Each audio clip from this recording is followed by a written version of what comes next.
Your avoidant ex wasn't in love with you. They were in lust with you.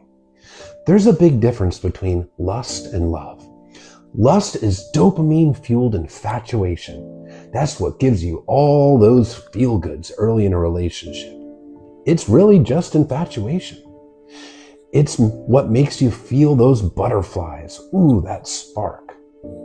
But love, however, that's a choice. It's much deeper. Love means taking down your walls, truly letting somebody in, seeing them for who they are, and choosing them for who they are. Love takes work, it takes effort, and it takes a daily choice of choosing that person and giving yourself to them. The avoidant, well, they have their walls up. They have deep insecurities. They're emotionally unavailable. If you're dealing with a severe dismissive avoidant, this is a person that was on the receiving end of consistent childhood emotional neglect. They weren't given love and nurturing in the way that they needed. Their feelings were routinely dismissed. Vulnerability, closeness, emotions, none of those were safe for them as a child. This is a person that grew up with a wound of shame because of that neglect, growing up to feel defective and unlovable.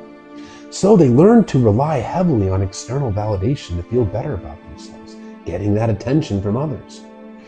Early in the relationship, dopamine is flying high in the mind of the avoidant. They're feeling good, and all those insecurities are currently being masked and numbed by that dopamine.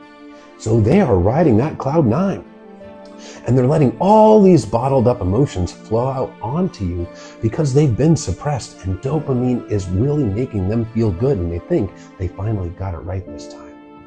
But those walls are still up internally because of their insecurities. They put these walls around their heart because of that wound of shame and defectiveness.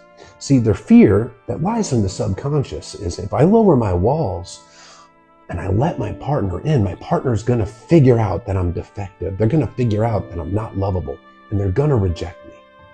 So emotional closeness doesn't feel safe. Emotional distance feels safe to them. So even while that dopamine is really making them feel great, those internal walls are there, and they're never really letting you in, which means they're not allowing that deep love to form.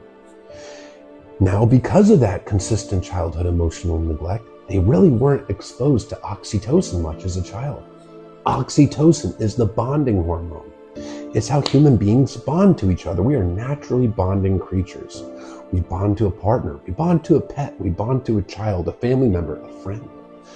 But the avoidant has a limited bonding capacity, a limited oxytocin capacity, because they weren't really exposed to it.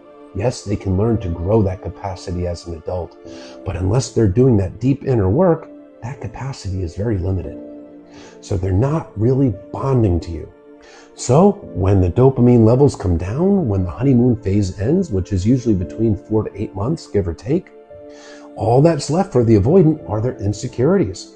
The oxytocin isn't there, the bond isn't there, the deep love isn't there. It was infatuation, it was lust, and now it's gone.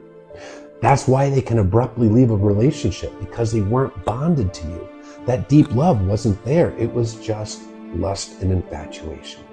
It may have been deeper for you because you bonded to them. You let that oxytocin bond in your brain. So you were actually bonded to this person, and you were developing or even had that deep love. But their walls didn't allow them. No, it doesn't mean that you weren't good enough. It has no reflection of your self-worth. They're not able to truly bond with anybody. So it's not because of you. And severe avoidants often really do confuse lust with love.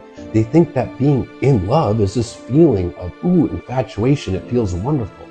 But that's not really what love is. That's just infatuation. That's just dopamine. Love is that daily choice. It's the work. It's the commitment. It's the effort that you put in and choose that person every single day. Choosing to accept them as they are, getting to truly know them, and getting those walls internally down so they can know you as well. Love is a choice. Infatuation is a feeling.